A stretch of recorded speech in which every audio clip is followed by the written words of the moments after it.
It's 10 p.m. Do you know where your children are? Right now on the 10 o'clock news. I saw the flames. I right away told my wife, "Can you grab the kids and run?" The rabbi and his family escaping from the fire with their lives, but their historic synagogue is reduced to rubble tonight. And game over. Gunfire erupting after a tournament causing a local basketball league to be dismantled. But we begin tonight with a developing story out of Atlanta where a police officer is dead after a shooter opens fire near the Centers for Disease Control and Emory University. Good evening. Thanks for being with us. I'm Steve Lacey. And I'm Natasha Verma. The suspected shooter is also dead tonight. Police say he started firing from the CVS drugstore at Emory Point. You can see from this map that it's directly across the street from the CDC. All right, Fox 5 Sharon Crowley is monitoring the latest from the newsroom. And Sharon, this is an area that you know well from all your years of reporting in Atlanta. That's right. I worked at the Fox O&O WAGA in Atlanta for a number of years. I'm very familiar with this area. In fact, I live not too far from where this happened. We just got an update from the DeKalb County and Georgia police officer, and we have learned that the DeKalb County police officer was killed in the line of duty. Now, his name has not been released yet. He was responding to a report of an active shooter firing shots into the CDC building in Atlanta. The gunman is also dead, and we are learning so far that the officer was responding to the threat when this happened. It is with profound sadness that we announce the loss of the life of one of our very own DeKalb County police officers. This officer responded to the call as he was trained to do. And during that incident, he received gunfire and he lost his life in this incident. Today is a very dark day in DeKalb County as we stand before you during the loss of one of our beloved officers. This evening, there is a wife without a husband. There are 3 children, one unborn without a father.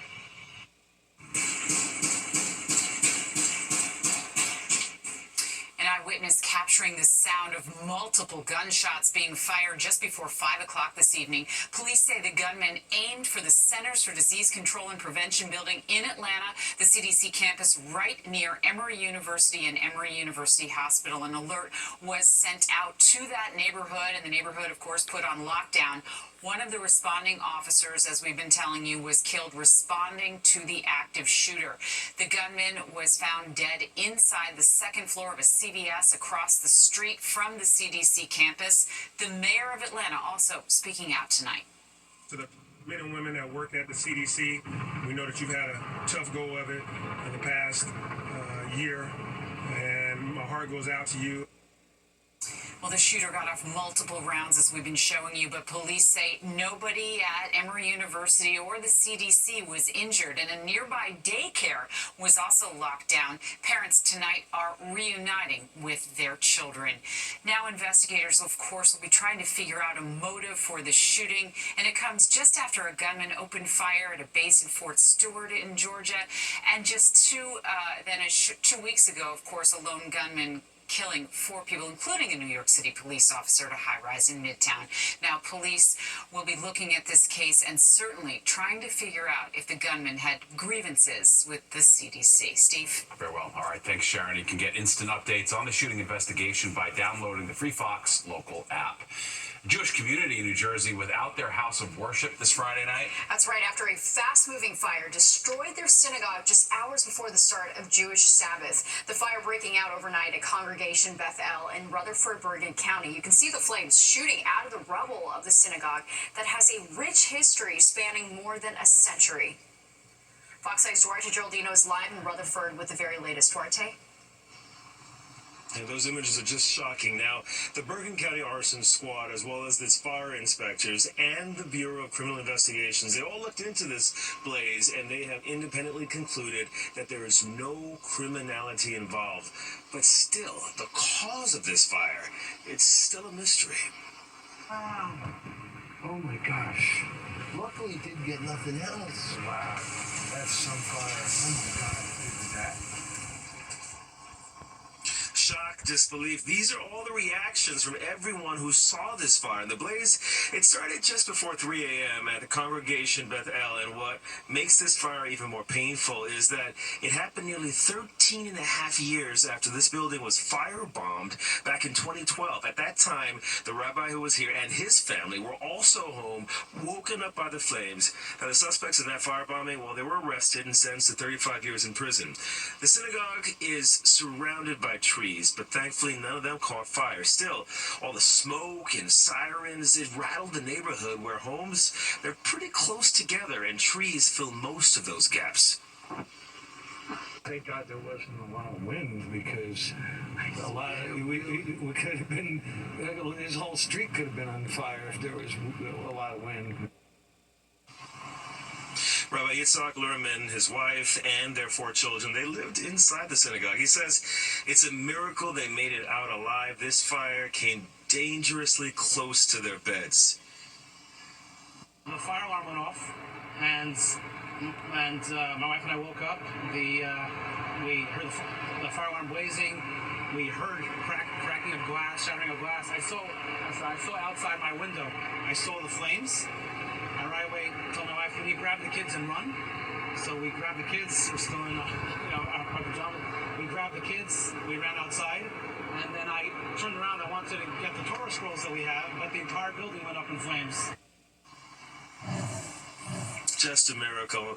Look at this live video. You're looking at white tents that they've set up here on the grounds of this burned synagogue. Now, despite the tragedy, the congregation is not backing down. They will hold Shabbat services Saturday morning on the grounds of the synagogue that burned down, because they are faithful and they believe that they will be able to rebuild. Once again, this synagogue has been destroyed in Rutherford, New Jersey, but they're faithful. They say they're going to be here and they will rebuild.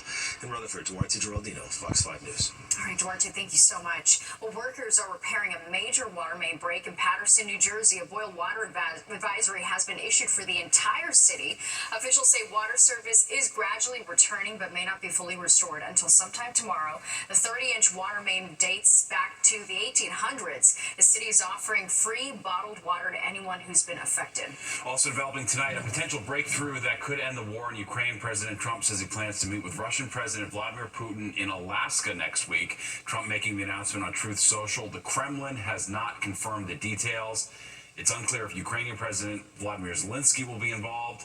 Earlier today, Trump suggested that any agreement would likely involve Russia and Ukraine swapping some territories. The UN Security Council says it will have an emergency meeting this Sunday after Israel announced plans to take over Gaza City. Now, this new offensive will move forward on a smaller scale after the Israeli cabinet refused to approve Prime Minister Netanyahu's plan to take control of all of Gaza. Several world leaders condemning the action, saying it marks a significant escalation in the war.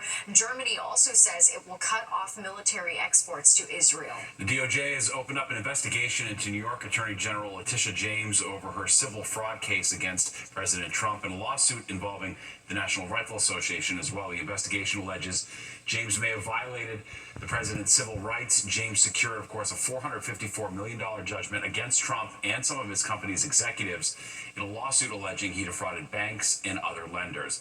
The state attorney general's office releasing this statement saying, quote, "Any weaponization of the justice system should disturb every American. We stand strongly behind our successful litigation against the Trump Organization and the National Rifle Association, and will continue to stand up for New Yorkers' rights." A spokesperson for the Justice Department has refused to comment.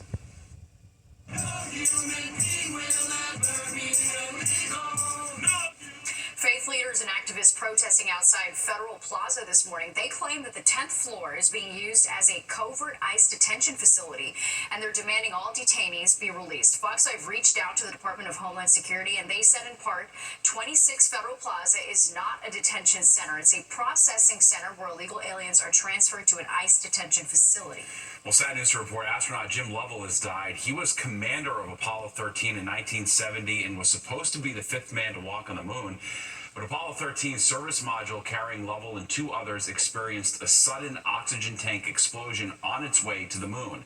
The astronauts barely survived, spending 4 days in the cramped lunar module as a lifeboat. In a statement, NASA confirmed he died yesterday in Illinois. He was 97 years old. Well, shots ringing out on a street in White Plains after a basketball tournament sends 3 people to the hospital. Gunfire prompting this weekend's championship game to be canceled and the league to be disbanded. Fox 5's Richard Giacobas has the latest. Summer after summer, for more than 4 decades, the men who play on this court have cemented their legacy in the league known as the Ferris World Ball. This court, Jerome Robinson, this legacy, kept us straight and narrow. And that's what we want to keep going for the youth.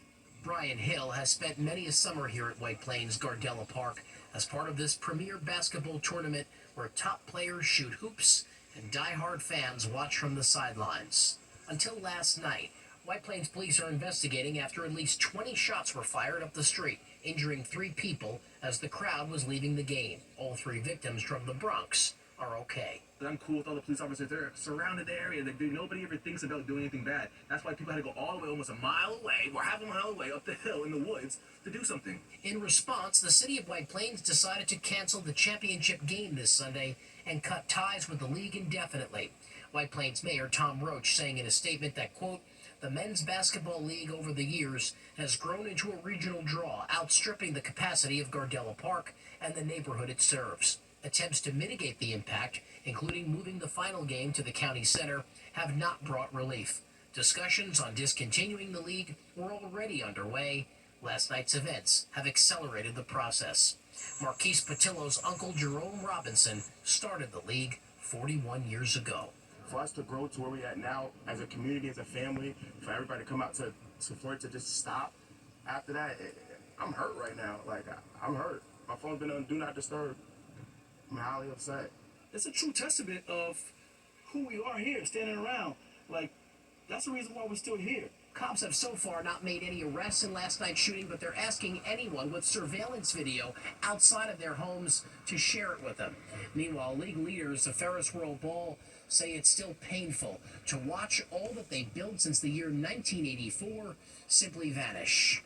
And now they're hoping for a full-court miracle. In White Plains, Richard Giacobas, Fox 5 News.